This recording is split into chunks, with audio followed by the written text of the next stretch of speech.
नमस्कार, स्वागत है आपका स्कूल स्टडी पॉइंट पे। मैं रणविजय आप सबका स्वागत करता हूँ। चलिए आज हम जिस चैप्टर की बात करें, आज हम जो चैप्टर करेंगे संविधान की प्रमुख विशेषताएं, भारतीय संविधान की प्रमुख विशेषताएं।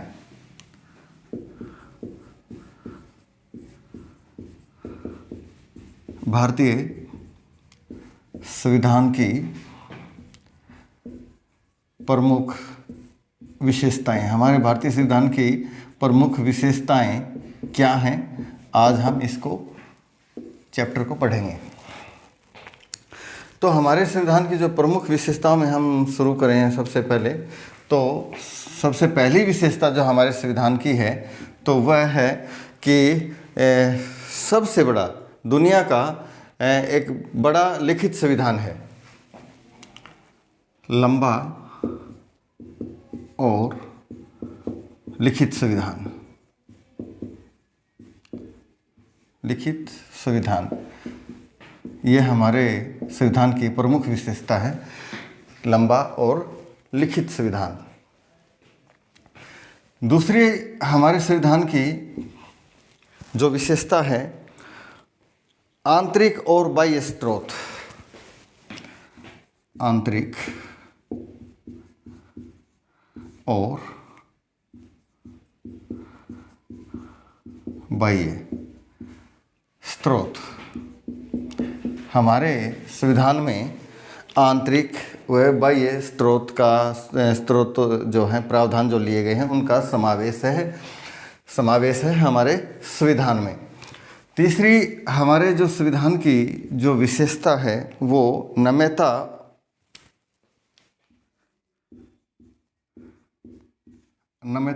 एवं अनम्यता,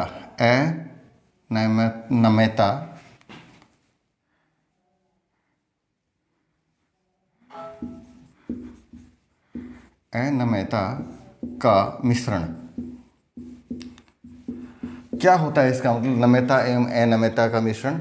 इसका मतलब होता है जो हमारा जो संविधान है वो लचीला भी है और कठोर भी है, लचीला भी है और कठोर भी है हमारा संविधान। लचीला कैसे है हमारा संविधान? लचीला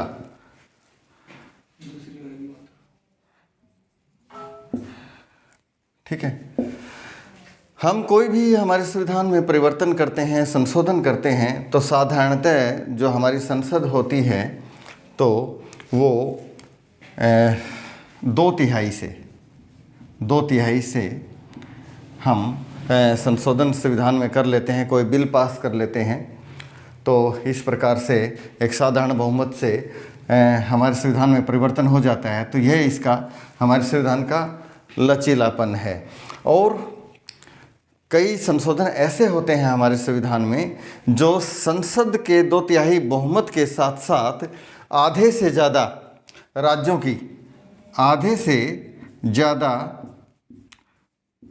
की परमिशन जरूरी होती है। आधे से ज़्यादा राज्यों की परमिशन जरूरी होती है। तब यह जो संसद जो कानून बनाती है 2/3 बहुमत से जो संशोधन करती है, तो उसके साथ साथ आधे से ज़्यादा राज्यों की जो परमिशन ज़रूरी होती है। तो यह हमारे संविधान की कठोरता को दर्शाता है। ठीक है, आगे हम बात करें कि हमारा जो संविधान है उसमें मौलिक अधिकारों की बात करते हैं।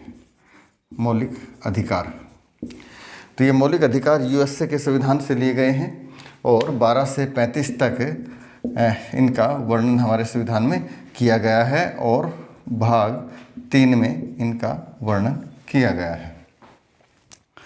ठीक है, आगे हम बात करें हमारे संविधान की जो विशेषता है वह विशेषता है नागरिकता। हमारे संविधान में एकल नागरिकता का प्रावधान है। एकल नागरिकता यानी कि इस देश में रहने वाला किसी भी राज्य में रहता है, केंद्र शासित प्रदेश में रहता है, तो वह भारतीय है, उसकी सिटीजनशिप इंडियन है, और जो जैसे अमेरिका का जो संविधान है उसमें दोहरी नागरिकता दी गई है। वहाँ केंद्र स्तर पर भी नागरिकता है, एक देश की नागरिकता और राज्य की नागरिकता अलग से मिलती है, राज्य की नागरिकता भी और पूरे देश की नागरिकता। तो वहाँ दोहरी नागरिकता है। ये एकल नागरिकता हमारे संविधान की विशेषता है। इसके बाद हमारे जो संविधान की जो विशेषता है वह है जो नीति निर्देशक जो सिद्धांत जो दिए गए हैं, नीति निर्देशक जो सिद्धांत हमारे संविधान में दिए गए हैं, जो हमने आयरलैंड के संविधान से लिए हैं। तो ये नीति निर्देशक सिद्धांत केंद्र व राज्य स्तर पर सरकार को यह निर्देश देते हैं कि आप जो है जो नीति निर्देशक सिद्धांत दिए गए हैं उनके अनुसार आप विधि का निर्माण करें और उसी इन्हीं के अनुसार आप देश के लिए, नागरिकों के लिए नीतियां बनाएं। तो ये नीति निर्देशक सिद्धांत भाग 4 में दिए गए हैं हमारे संविधान में, भाग 4 में, और 36 से 51 आर्टिकल के अंतर्गत दिए गए हैं। ये हमारी संविधान की विशेषता है। और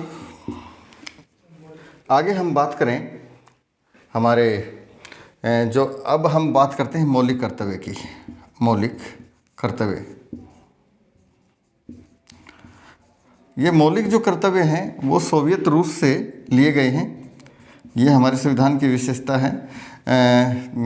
मौलिक कर्तव्य मतलब देश के प्रत्येक नागरिक के कर्तव्य निर्धारित किए गए हैं हमारे संविधान के द्वारा। किस नागरिकों के क्या क्या कर्तव्य हैं वो आप हमारे देश के जो मौलिक कर्तव्य नागरिकों के लिए क्या हैं हमारे संविधान में, इसका अलग से वीडियो है, आप देख सकते हैं प्लेलिस्ट से। तो मौलिक कर्तव्य निर्धारित किए गए हैं प्रत्येक नागरिक के लिए। तो ये भाग 4 में ही प्रावधान किया गया है। और ये जो 42वां जो संविधान संशोधन था 1976 में हुआ था, ये लागू किए गए थे। और किस समिति की अनुशंसा पर इनको लागू किया गया, तो सरदार स्वर्ण सिंह जो समिति थी उसकी अनुशंसा पे इन मौलिक कर्तव्यों को हमारे संविधान में रखा। तो ये हमारे इसके संविधान की विशेषता है। अब हमारी संविधान की जो अगली जो विशेषता है, तो उस अगली जो विशेषता में हम आपको बताएंगे कि वयस्क मताधिकार।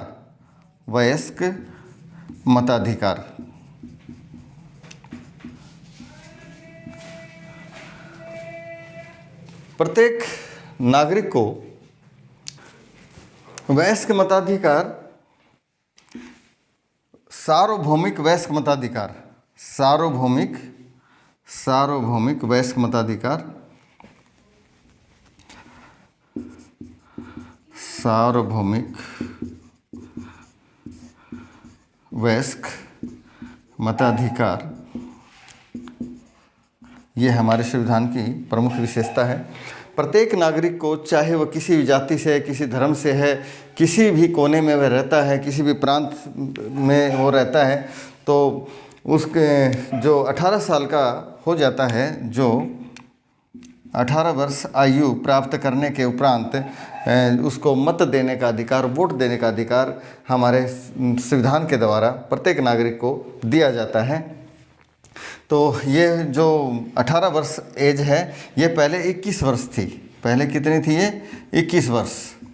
तो जो 61वां जो संविधान संशोधन हुआ था, 61वां संशोधन जो संविधान संशोधन हुआ था, ये कब हुआ था? ये 1989 में हुआ था।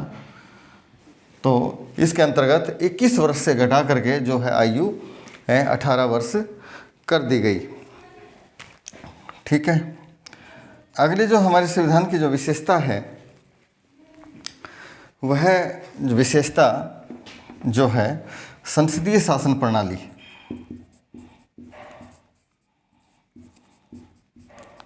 संसदीय शासन प्रणाली। तो संसदीय शासन प्रणाली के अंतर्गत संसद के 3 अंग होते हैं, लोकसभा होती है, राज्यसभा होती है और राष्ट्रपति होता है। तो इससे संसद का निर्माण होता है। तो ये संसदीय जो शासन प्रणाली की जो विशेषता है, ये ब्रिटेन के संविधान से जो ली गई है, ये हमारी प्रमुख विशेषता है संसदीय शासन प्रणाली की। अगली जो हमारी जो विशेषता है हमारे संविधान की, वह है त्रिस्तरीय शासन प्रणाली।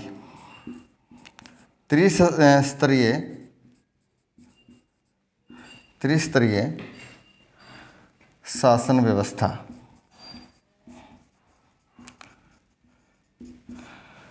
भारत दुनिया का एकमात्र ऐसा देश है जहां त्रिस्तरीय शासन पर व्यवस्था की गई है। त्रिस्तरीय शासन व्यवस्था की गई है, दुनिया का एकमात्र देश है, और कोई किसी देश में भी त्रिस्तरीय शासन व्यवस्था नहीं है।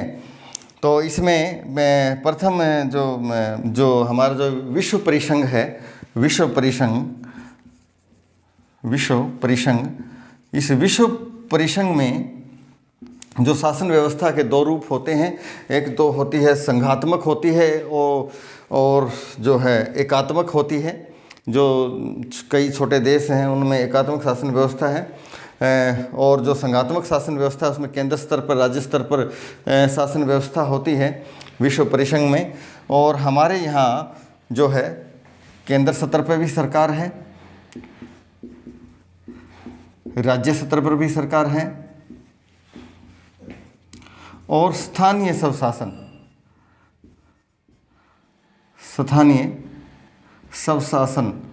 व्यवस्था हमारे देश में की गई है। तो स्थानीय शासन व्यवस्था के अंतर्गत ग्रामीण स्तर पर पंचायत और शहरी स्तर पर, नगर स्तर पर नगरीय पंचायत की व्यवस्था की गई है। जो अगली जो हमारी जो प्रमुख विशेषता है संविधान की, तो है हमारी स्वतंत्र निष्पक्ष न्याय व्यवस्था। स्वतंत्र निष्पक्ष न्याय व्यवस्था, तो ये हमारे संविधान की प्रमुख विशेषता है। जो हमारी जो न्याय प्रणाली है, न्याय व्यवस्था, वो स्वतंत्र है, निष्पक्ष है। और हमारे जो न्याय व्यवस्था है वो उसके 3 स्तर हैं। एक क्रमिक श्रृंखला के हिसाब से सुप्रीम कोर्ट, हाई कोर्ट व डिस्ट्रिक्ट कोर्ट, ये हमारे संविधान की प्रमुख विशेषता है। और अंतिम जो हमारे संविधान की जो विशेषता जो मैं बताने जा रहा हूँ आपको, वह है पंथ निरपेक्षता। तो हमारा जो देश है वो पंथ निरपेक्ष देश है। जो पंथ निरपेक्ष जो शब्द है वो 42 में जो संविधान संशोधन हुआ था 1976 में, तो उसके अंतर्गत ये जो शब्द है जोड़ा गया था। और इसके का जो महत्व है, इस पंथ निरपेक्ष शब्द का जो महत्व है वह है कि हमारा देश हमारे देश का कोई अपना धर्म नहीं है। हमारे देश का अपना कोई धर्म नहीं है। पाकिस्तान का राजधर्म है इस्लाम है, इंग्लैंड का राजधर्म ईसाई है, लेकिन भारत का कोई राजधर्म नहीं है। भारत का कोई विशेष धर्म नहीं है, व्यक्ति का धर्म है। भारत में देश का धर्म नहीं है और व्यक्ति का धर्म है। व्यक्ति का अपना धर्म है, लेकिन देश का कोई धर्म नहीं है। ये हमारे जो है भारतीय संविधान की प्रमुख विशेषता है। तो मैंने आपको ये 12 विशेषताएं आपको बताई, हमारे संविधान की ये प्रमुख विशेषताएं थी। ठीक है, तो ये चैप्टर कैसा लगा आपको, आप हमें कमेंट बॉक्स में भी बता सकते हैं जा कर के, और इसको लाइक व शेयर ज़रूर करें। थैंक यू, धन्यवाद।